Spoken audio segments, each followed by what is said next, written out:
ಏನೆಲ್ಲ ಕಲಿಕಾ ಸಾಮರ್ಥ್ಯಗಳಿದ್ದಾವೆ, ಅಂದರೆ ಬುನಾದಿ ಸಾಮರ್ಥ್ಯಗಳಿದ್ದಾವೆ, ಜೊತೆಗೆ ಪೂರ್ವ ಪರೀಕ್ಷೆ ಪ್ರಶ್ನೆ ಪತ್ರಿಕೆ, ಅದರ ಕೀ ಉತ್ತರಗಳು, ಸಾಫಲ್ಯ ಪರೀಕ್ಷೆ ಪ್ರಶ್ನೆ ಪತ್ರಿಕೆ, ಅದರ ಕೀ ಉತ್ತರಗಳನ್ನು ನೋಡೋಣ.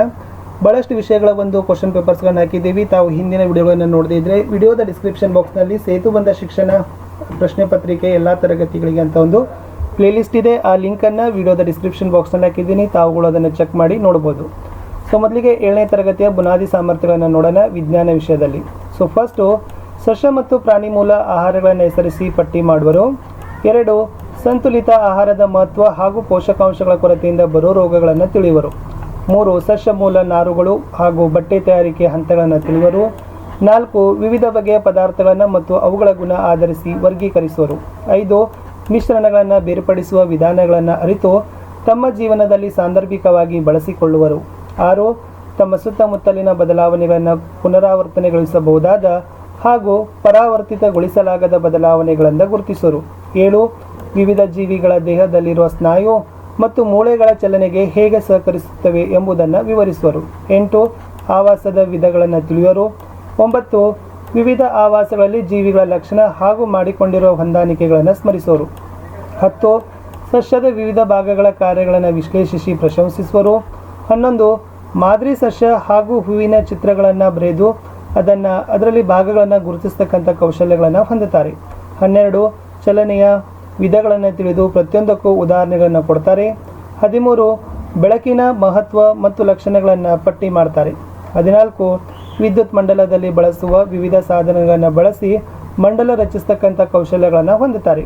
15 ಕಾಂತದ ವಿಧಗಳು, ಗುಣಗಳು, ಉಪಯೋಗಗಳನ್ನು ಪಟ್ಟಿ ಮಾಡ್ತಾರೆ. 16 ವಾಹಕ ಮತ್ತು ಅವಾಹಕಗಳನ್ನು ಪ್ರಾಯೋಗಿಕವಾಗಿ ಪತ್ತೆ ಮಾಡ್ತಾರೆ. 17 ಜಲಚಕ್ರ ಆಧರಿಸಿ ನವೀಕರಣ, ಆವಿಕರಣ ಹಾಗೂ ಸಾಂದ್ರೀಕರಣ ಕ್ರಿಯೆಗಳನ್ನು ವಿವರಿಸ್ತಾರೆ. 18 ನೀರಿನ ಮಹತ್ವ ಮತ್ತು ನೀರು ಸಂರಕ್ಷಣಾ ವಿಧಾನಗಳನ್ನು ಅರ್ಥೈಸಿಕೊಳ್ತಾರೆ.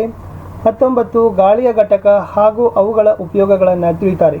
20 ಶುಚಿತ್ವ ಕಾಪಾಡುವಲ್ಲಿ ಕಸದ ನಿರ್ವಹಣೆಯ ಪ್ರಾಮುಖ್ಯತೆಯನ್ನು ಅರಿತು ಕಾರ್ಯೋನ್ಮುಖರಾಗ್ತಾರೆ ಅಂತಕ್ಕಂಥದ್ದು. ಒಟ್ಟು 20 ಕಲಿಕಾ ಸಾಮರ್ಥ್ಯಗಳನ್ನು ಏನು ಮಾಡಿದ್ದಾರೆ 7ನೇ ತರಗತಿಗೆ ಇಟ್ಟಿದ್ದಾರೆ. ಇನ್ನು ಈ ಕಲಿಕಾ ಸಾಮರ್ಥ್ಯಗಳ ಆಧಾರದ ಮೇಲೆ ಮೊದಲಿಗೆ ಪೂರ್ವ ಪರೀಕ್ಷೆಯ ಸೇತುಬಂಧದ ಪ್ರಶ್ನೆ ಪತ್ರಿಕೆಗಳನ್ನು ನೋಡೋಣ. ಆಮೇಲೆ ಅದಕ್ಕೆ ಈ ಉತ್ತರಗಳನ್ನು ಕೂಡ ಹೇಳ್ತೀನಿ. ಬಿಟ್ಟ ಸ್ಥಳಗಳನ್ನು ತುಂಬಿರಿ. ಸೊ ಮೊದಲ ಪ್ರಶ್ನೆ, ನಮಗೆ ಸಕ್ಕರೆಯು ಡ್ಯಾಶ್ನಿಂದ ದೊರೀತದ? 2 ಜೀವಸತ್ವ ಡ್ಯಾಶ್ನ ಕೊರತೆಯಿಂದ ಬೇರೆ ಬೇರೆ ರೋಗ ಉಂಟು ಮಾಡ್ತದ? ಪ್ರಶ್ನೆ 3 ಸಸ್ಯದ ನಾರುಗಳನ್ನು ಡ್ಯಾಶ್ ಮತ್ತು ಡ್ಯಾಶ್ಗಳಿಂದ ಪಡೆಯಲಾಗ್ತದ? ಪ್ರಶ್ನೆ 4 ಪಾರದರ್ಶಕ ವಸ್ತುವಿಗೆ ಒಂದು ಉದಾಹರಣೆ ಡ್ಯಾಶ್. 5 ಸಮುದ್ರದ ನೀರಿನಿಂದ ಉಪ್ಪನ್ನು ಡ್ಯಾಶ್ ಕ್ರಿಯೆಯಿಂದ ಪಡಿತಾರೆ. ಇನ್ನು ಈ ಕೆಳಗಿನ ಹೇಳಿಕೆಗಳನ್ನು ಸರಿ ಅಥವಾ ತಪ್ಪು ಅಂತ ಗುರುತಿಸಬೇಕು. 6ನೇ ಪ್ರಶ್ನೆ, ಹಾಲು ಮೊಸರಾಗಲು ಪರಾವರ್ತಿತಗೊಳಿಸಬಹುದಾದ ಬದಲಾವಣೆಯಾಗಿದೆ. 7 ಮೇಲ್ದವಡೆಯು ಒಂದು ಚಲಿಸಲಾಗದ ಕೀಲಾಗಿದೆ. 8 ಮೀನು ಭೂವಾಸಿ ಜೀವಿಯಾಗಿದೆ. 9 ಪರ್ವತ ಪ್ರದೇಶದಲ್ಲಿರುವ ಮರಗಳು ಸಾಮಾನ್ಯವಾಗಿ ಶಂಕುವಿನ ಆಕಾರದಲ್ಲಿರ್ತವೆ. 10 ಸಸ್ಯದ ಅಡುಗೆ ಮನೆ ಎಲೆ. ಇನ್ನು ಉತ್ತರಗಳನ್ನು ಬರೀಬೇಕು. 11ನೇ ಪ್ರಶ್ನೆ, ಸಸ್ಯದ ಅಂದವಾದ ಚಿತ್ರವನ್ನು ಬಿಡಿಸಿ ಭಾಗಗಳನ್ನು ಗುರುತಿಸಬೇಕು. ಆವರ್ತಕ ಚಲನೆಗೆ ಒಂದು ಉದಾಹರಣೆಯನ್ನು ಕೊಡಿ. 13 ಬೆಳಕಿನ ಉಪಯೋಗಗಳನ್ನು ಬರೀರಿ. 14 ವಿದ್ಯುತ್ ಮಂಡಲದಲ್ಲಿ ತಂತಿಯ ಬದಲು ದಾರವನ್ನು ಬಳಸಿ ಬಲ್ಬ್ ಬೆಳಗಿಸಬಹುದೇ? ಕಾಂತ ವಿಧಗಳನ್ನು ಪಟ್ಟಿ ಮಾಡಿರಿ. ಇನ್ನು ಇಲ್ಲಿ ಮೌಖಿಕ ಪ್ರಶ್ನೆಗಳನ್ನು ಯಾವ ಕೇಳಬಹುದು ಅಂತಂದರೆ, ಸೊ ಕೆಲವೊಂದಿಷ್ಟು ವಸ್ತುಗಳನ್ನು ತೋರಿಸಿ ವಾಹಕ ಮತ್ತು ಅವಾಹಕ ಅಂತ ಪರೀಕ್ಷಿಸಿ ತಿಳಿಸಬೇಕಾಗ್ತದೆ. ಆವಿಕರಣ ನೀರಿನ ಶಾಶ್ವತ ನಷ್ಟವಲ್ಲ ಏಕೆ ಅಂತ ಪ್ರಶ್ನೆ ಕೇಳ್ಬೋದು. ಸಾಮಾನ್ಯವಾಗಿ ಬೇಸಿಗೆ ಸಂದರ್ಭದಲ್ಲಿ ಕೊಳವೆ ಬಾವಿಗಳಿಂದ ಕಡಿಮೆ ಪ್ರಮಾಣದ ನೀರು ಸಿಗ್ತದೆ ಏಕೆ? 19ನೇ ಪ್ರಶ್ನೆ, ವಾತಾವರಣದಲ್ಲಿ ಆಮ್ಲಜನಕ ಮರುಪೂರೈಕೆ ಹೇಗೆ ಆಗ್ತದೆ? 20 ನಿಮ್ಮ ಶಾಲೆಯಲ್ಲಿ ಕಸದ ನಿರ್ವಹಣೆ ಹೇಗೆ ಮಾಡ್ತೀರಂತಕ್ಕಂಥದ್ದು ಮೌಖಿಕ ಪ್ರಶ್ನೆಗಳನ್ನು ಕೇಳ್ಬೋದು. ಇನ್ನು ಇವುಗಳಿಗೆ ನಾನು ಏನು ಮಾಡ್ತೀನಿ, ಈ ಪೂರ್ವ ಪರೀಕ್ಷೆಗಳಿಗೆ ಉತ್ತರಗಳನ್ನ ಇಲ್ಲಿದ್ದಾವೆ. ಸೊ ನೋಡ್ಕೊಳ್ರಿ, ಇದು ಪೂರ್ವ ಪರೀಕ್ಷೆಯ ಇರತಕ್ಕಂಥ ಇವೇ ಪ್ರಶ್ನೆ ಪತ್ರಿಕೆಗಳಿಗೆ ನಾನು ಏನು ಮಾಡಿದ್ದೀನಿ ಉತ್ತರಗಳನ್ನು ಇಲ್ಲಿ ಕೊಟ್ಟಿದ್ದೀನಿ. ಇನ್ನು ಈ ಪೂರ್ವ ಪರೀಕ್ಷೆ ಪ್ರಶ್ನೆ ಪತ್ರಿಕೆ ಆಯಿತು, ಉತ್ತರ ಪತ್ರಿಕೆ ಆಯಿತು. ಇನ್ನು ಸಾಫಲ್ಯ ಪರೀಕ್ಷೆಗೆ ಹೋಗೋಣ. ಈ ಸಾಫಲ್ಯ ಪರೀಕ್ಷೆಯಲ್ಲಿ ಯಾವೆಲ್ಲ ಪ್ರಶ್ನೆಗಳನ್ನು ಕೇಳ್ಬೋದು. ಸೊ ಮೊದಲಿಗೆ ಬಿಟ್ಟ ಸ್ಥಳಗಳನ್ನು ತುಂಬಲಿಕ್ಕೆ ಕೇಳ್ಬೋದು. ಮೊಟ್ಟೆ ಮಾಂಸ ಡ್ಯಾಶ್ಗಳಿಂದ ದೊರೀತದ? 2 ಕೊಬ್ಬು ಹೇರಳವಾಗಿರುವ 2 ಆಹಾರ ಪದಾರ್ಥಗಳು ಡ್ಯಾಶ್ ಮತ್ತು ಡ್ಯಾಶ್. 3ನೇ ಪ್ರಶ್ನೆ, ನಾರಿನಿಂದ ನೂಲು ತಯಾರಿಸುವ ಕ್ರಿಯೆಯನ್ನು ಡ್ಯಾಶ್ ಅಂತ ಕರಿತೀವಿ. 4 ಕಲ್ಲು ಅಪಾರದರ್ಶಕ ಆದರೆ ಗಾಜು ಡ್ಯಾಶ್. 5 ಬೇರೆ ಬೇರೆ ಗಾತ್ರದ ವಸ್ತುಗಳನ್ನು ಬೇರ್ಪಡಿಸಲು ಡ್ಯಾಶ್ ಕ್ರಿಯೆಗಳನ್ನು ಬಳಸ್ತೀವಿ. ಇನ್ನು ಸರಿ ತಪ್ಪುಗಳನ್ನು ಗುರುತಿಸಲಿಕ್ಕೆ ಕೇಳ್ತಕ್ಕಂಥದ್ದು, ಮಂಜುಗಡ್ಡೆ ನೀರಾಗುವುದು ಪರಾವರ್ತಿತಗೊಳಿಸಬಹುದಾದ ಬದಲಾವಣೆಯಾಗಿದೆ. ನೆಕ್ಸ್ಟ್ 7ನೇ ಪ್ರಶ್ನೆ, ನಮ್ಮ ದೇಹದಲ್ಲಿ ನಡೆಯಲು ಜಿಗಿಯಲು ಸ್ನಾಯುಗಳ ಹೊಂದಾಣಿಕೆ ಅತಿ ಅಗತ್ಯವಾಗಿದೆ. 8 ಕಾಡೆಮ್ಮೆ, ಜಿಂಕೆ, ಹುಲಿ ಇವು ಜಲವಾಸಿ ಜೀವಿಗಳಾಗಿವೆ. 9 ಒಂಟೆಯು ಮರುಭೂಮಿಯಲ್ಲಿ ಪ್ರಮುಖ ಸಾಗಾಣಿಕೆಯ ಪ್ರಾಣಿಯಾಗಿದೆ. 10 ಬೇರುಗಳು ಸಸ್ಯಗಳಿಗೆ ಕೇವಲ ಆಧಾರ ಮಾತ್ರ ನೀಡ್ತವೆ.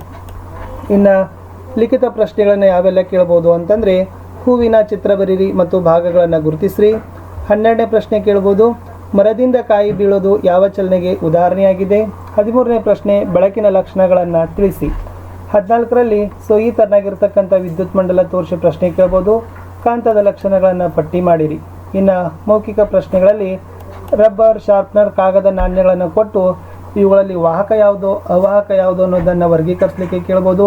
ಮೋಡಗಳು ಹೇಗೆ ಉಂಟಾಗ್ತವೆ, ನೀರು ಸಂರಕ್ಷಣಾ ವಿಧಾನಗಳನ್ನು ತಿಳಿಸಿ, ಗಾಳಿಯ ಘಟಕಗಳಾವವು, ಮನೆಗಳಲ್ಲಿ ಉತ್ಪತ್ತಿಯಾಗುವ ಕಸಗಳನ್ನು ಹೇಗೆ ವಿಂಗಡಿಸ್ತೀರಾ ಅಂತಕ್ಕಂಥ ಪ್ರಶ್ನೆಗಳನ್ನು ಕೇಳ್ಬೋದು. ಇನ್ನು ಈ ಸಾಫಲ್ಯ ಪರೀಕ್ಷಾ ಪ್ರಶ್ನೆ ಪತ್ರಿಕೆಗೆ ಉತ್ತರಗಳಿದ್ದಾವೆ. ಮೊದಲ ಉತ್ತರ ಪ್ರಾಣಿಗಳಿಂದ, 2ನೇದು ಮೀನು ಮಾಂಸ, 3 ನೂಲೋದು, 4 ಪಾರದರ್ಶಕ, 5 ಜರಡಿ ಹಿಡಿಯುವಿಕೆ, 6ನೇದು ಸರಿ, 7 ಸರಿ, 8 ತಪ್ಪು, 9 ಸರಿ, 10 ತಪ್ಪು. 11ನೇದು ಹೂವಿನ ಚಿತ್ರ ಮತ್ತು ಭಾಗಗಳನ್ನು ಗುರುತಿಸ್ತಕ್ಕಂಥದ್ದು ಕೇಳ್ಬೋದು. 12 ಸ್ಥಳ ಸ್ಥಾನಾಂತರ ಚಲನೆ, 13ರಲ್ಲಿ ಬೆಳಕು ಸರಳ ರೇಖೆಯಲ್ಲಿ ಚಲಿಸ್ತದ, ಪ್ರತಿಫಲನೆ ಹೊಂದುತ್ತದೆ. 14 ತೆರೆದ ವಿದ್ಯುತ್ ಕೋಶ, 15, 16, 17, 18, 19, 20. ಈ ಪ್ರಶ್ನೆಗಳಿಗೆ ಉತ್ತರಗಳನ್ನು ನೋಡ್ಕೊಡ್ರಿ. ಖಂಡಿತವಾಗಿ ಈ ಪ್ರಶ್ನೆ ಪತ್ರಿಕೆಗೆ ನಿಮ್ಗೆ ಏನಾಗ್ತದಪ್ಪ ಅಂದ್ರೆ ಒಂದು ರೀತಿಯಾಗಿರ್ತಕ್ಕಂಥ ಮಾಡೆಲ್ ಆಗಿರ್ತಕ್ಕಂಥ ಕೀ ಆನ್ಸರ್ಸ್ಗಳು ಸಿಗ್ತಾವೆ. ಇಲ್ಲಿದ್ದು ನಾವು ಏನು ಮಾಡಿದ್ದೀವಿ ಅಂತಂದರೆ, ಒಂದು ಮಾದರಿಯಾಗಿರ್ತಕ್ಕಂಥ ಯಾವೆಲ್ಲ ಕಲಿಕಾ ಸಾಮರ್ಥ್ಯಗಳಿತ್ತು, ಆಮೇಲೆ ಅದರಲ್ಲಿ ಪೂರ್ವ ಪರೀಕ್ಷೆ ಪ್ರಶ್ನೆಗಳ ಪತ್ರಿಕೆಗಳು ಏನಾಗಿತ್ತು, ಆಮೇಲೆ ಆ ಪೂರ್ವ ಪರೀಕ್ಷೆ ಪ್ರಶ್ನೆ ಪತ್ರಿಕೆಗೆ ಕೀ ಉತ್ತರಗಳು, ಜೊತೆಗೆ ಸಾಫಲ್ಯ ಪರೀಕ್ಷೆ ಮತ್ತು ಸಾಫಲ್ಯ ಪರೀಕ್ಷೆ ಪ್ರಶ್ನೆ ಪತ್ರಿಕೆ ಕೀ ಉತ್ತರಗಳನ್ನು ಸಹಿತನೂ ಕೂಡ ನಾವು ಹಾಕಿದ್ದೀವಿ. 7ನೇ ತರಗತಿಗೆ ಭಾಳಷ್ಟು ರೀತಿಯಾಗಿರ್ತಕ್ಕಂಥ ವಿಡಿಯೋಗಳನ್ನು ನಾವುಗಳು ಪೋಸ್ಟ್ ಮಾಡಿದ್ದೀವಿ. ಆ ವಿಡಿಯೋಗಳನ್ನು ಸಹಿತ ತಪ್ಪದೆ ತಾವುಗಳೆಲ್ಲ ಕೂಡ ಏನು ಮಾಡಬೇಕು, ನೋಡಬೇಕು ಅಂತ ಹೇಳ್ತಾ ನಾನು ನಿಮಗೆ ಮತ್ತೆ ಸಿಗ್ತೀನಿ. 7ನೇ ತರಗತಿಯ ಸಮಾಜ ವಿಜ್ಞಾನ, ಗಣಿತ, ಇಂಗ್ಲೀಷ್ನ ಮತ್ತು ಹಿಂದಿ ವಿಷಯದ ಪ್ರಶ್ನೆ ಪತ್ರಿಕೆಗಳು, ನಿಮಗೆ ಇನ್ನೂ ಯಾವ ಪ್ರಶ್ನೆ ಪತ್ರಿಕೆಗಳ ವಿಡಿಯೋಗಳು ಬೇಕಾಗ್ತಾವಲ್ಲ ಆ ಪ್ರಶ್ನೆ ಪತ್ರಿಕೆಗಳ ಲಿಂಕ್ಗಳನ್ನು ಅದಕ್ಕೆ ಸಂಬಂಧಪಟ್ಟಂತೆ ಕಮೆಂಟ್ಗಳನ್ನು ತಾವುಗಳು ಏನು ಮಾಡ್ಬೋದು, ಕಮೆಂಟ್ ಬಾಕ್ಸ್ನಲ್ಲಿ ತಿಳಿಸ್ಬೋದು. ನಮ್ಮದೇ ಒಂದು ಟೆಲಿಗ್ರಾಮ್ ಗ್ರೂಪ್ ಅದ, ಸ್ಟಡಿ ವಿತ್ ಪರಶುರಾಮ್ ಅಂತ. ನಾವು ಎಲ್ಲ ಒಂದು ಪಾಠದ ಕ್ವಶನ್ ಆನ್ಸರ್ಸ್ಗಳ ವಿಡಿಯೋಗಳು ಅದರಲ್ಲಿ ಲಭ್ಯವಾಗ್ತಾವೆ.